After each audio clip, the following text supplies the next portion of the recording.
Hello, it's Willie from the Ozarks, and we're ready for our February, the fifth lesson in A Course in Miracles workbook for students. Lesson 36 from the original edition. My holiness envelops everything I see. My holiness envelops everything I see. Today's idea extends the idea for yesterday from the perceiver to the perceived. You are holy because your mind is part of God's. And because you are holy, your sight must be holy as well. Sinless means without sin. You cannot be without sin a little. You are sinless or not. If your mind is part of God's, you must be sinless, or a part of His mind would be sinful. Your sight is related to His holiness, not to your ego, and therefore not to your body. 4 3 to 5 minute practice periods are required for today. Try to distribute them fairly evenly and make the shorter applications frequently to protect your protection throughout the day. Protect your protection throughout the day. The longer practice periods should take this form. So he wants us to keep this in mind throughout the day, but he also wants to take 4 5-minute practice periods spread out throughout the day. First, close your eyes and repeat the idea for several times slowly. Then open your eyes and look quite slowly about you, applying the idea specifically to whatever you note in your casual survey. Say, for example, my holiness envelops that rug. My holiness envelops that wall. My holiness envelops these fingers. My holiness envelops that chair. My holiness envelops that body. My holiness envelops this pen. Several times during these practice periods, close your eyes and repeat the idea to yourself. Then open your eyes and continue as before. So close your eyes and say, my holiness envelops everything I see. And then open your eyes and look about. And then close your eyes and say it a few times. For the shorter exercise periods, close your eyes and repeat the idea. Look about you as you repeat it again, and conclude with one more repetition with your eyes closed. All application should, of course, be made quite slowly, as effortlessly and unhurriedly as possible. So let's reread paragraph 3. First, close your eyes and repeat the idea for today several times slowly. Then open your eyes and look quite slowly about you, applying the idea specifically to whatever you note in your casual survey. And then look around yourself. Several times during these practice periods, close your eyes and repeat the idea to yourself. So back and forth with your eyes closed and then opening, look around, saying the same thing to yourself that you're saying when your eyes are closed. My holiness envelops everything I see, except when your eyes are open, you can specifically say, as you glance around at what you see, my holiness envelops that blank. All right? So my holiness envelops everything I see. So let's be doing that today. Let's go take a look. We're ready for chapter 12. We're going to read this together. And chapter 12, the problem of guilt. And the problem of guilt, we're going to start with the introduction. As you're turning there, let me tell you about a couple in the Seed Savers Exchange. I found this particular type of this is out of the Seed Savers Exchange. It's a Cayenne Pepper. It's the Joe Long Cayenne. Heavy yields of finger-width, thin-walled red peppers are great for fresh eating or drying and grow up to 12 inches long. Originally from Calabria, Italy, this variety circulated through the Italian-Canadian seed-saving community in Toronto before being sent to Joe Sestito in Troy, New York, It was introduced by Seed Savers Exchange in 1996 by longtime member Dr. Carolyn Mayle. It's an 85-day from transplant, and it is hot, it says. Also, I found just the regular cayenne, which I've always grown, in the Baker's Creek, and it's just called Cayenne Long Thin.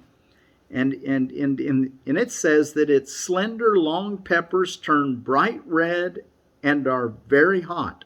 Popular for drying and using as a spice, also used medicinally. And medicinally, look what all its cayenne pepper is good for. Just found this on WebMD.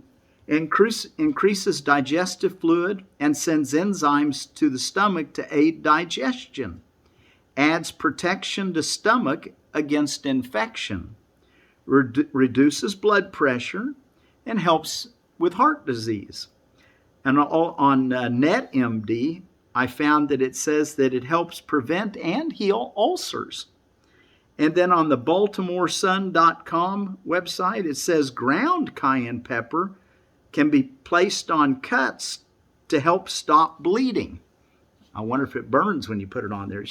That might be, we'll have to find out, huh? Okay, the problem of guilt. Introduction. The ultimate purpose of projection, as the ego uses it, is always to get rid of guilt. Yet characteristically, the ego attempts to get rid of guilt from its viewpoint only. For much of as the ego wants to retain guilt, you find it intolerable, since guilt stands in the way of your remembering God, whose pull is so strong that you cannot resist it. On this issue, then, the deepest split of all occurs. For if you are to retain guilt as the ego insists, you cannot be you. Only by persuading you that it is you could the ego possibly induce you to project guilt and thereby keep it in your mind. Yet consider how strange a solution the ego's arrangement is. You project guilt to get rid of it, but you are actually merely concealing it. You do experience guilt feelings, but you have no idea why.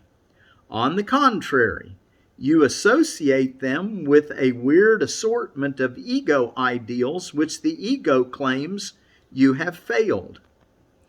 Yet you have no idea that you are failing the Son of God by seeing him as guilty. Believing you are no longer you, you do not realize that you are failing yourself. Wow. So there's the introduction to the problem of guilt. That next section, the crucifixion by guilt, section 2. The darkest of your hidden cornerstones holds your belief in guilt from your awareness. For in that dark and secret place is the realization that you have betrayed God's Son by condemning him to death. You do not even suspect this murderous but insane idea lies hidden there. For the ego's destructive urge is so intense that nothing short of the crucifixion of God's Son can ultimately satisfy it. It does not know who the Son of God is because it is blind. Yet let it perceive guiltlessness anywhere, and it will try to destroy it because it is afraid. Okay, if the ego sees guiltlessness anywhere, it'll try to get rid of that because it's afraid of guiltlessness. Much of the ego's strange behavior is directly attributable to its definition of guilt. To the ego, the guiltless are guilty. To the ego, the guiltless are guilty.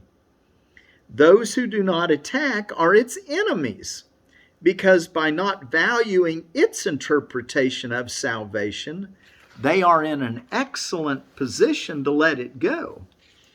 They have approached the darkest and deepest cornerstone in the ego's foundation, And while the ego can withstand your raising all else to question, it guards this one secret with its life, for its existence does depend on keeping this secret.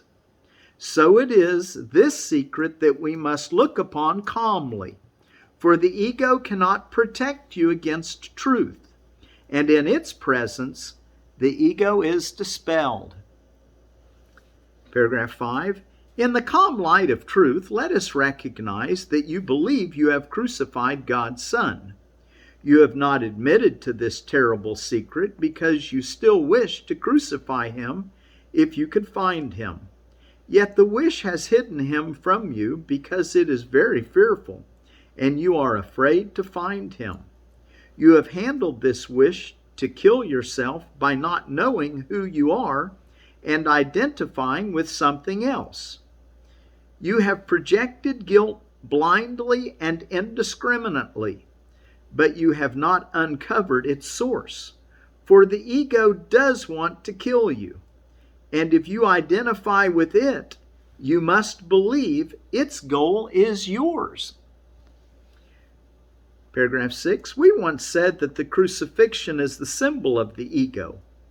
When it was confronted with the real guiltlessness of God's Son, it did attempt to kill him, and the reason it gave was that guiltlessness is blasphemous to God.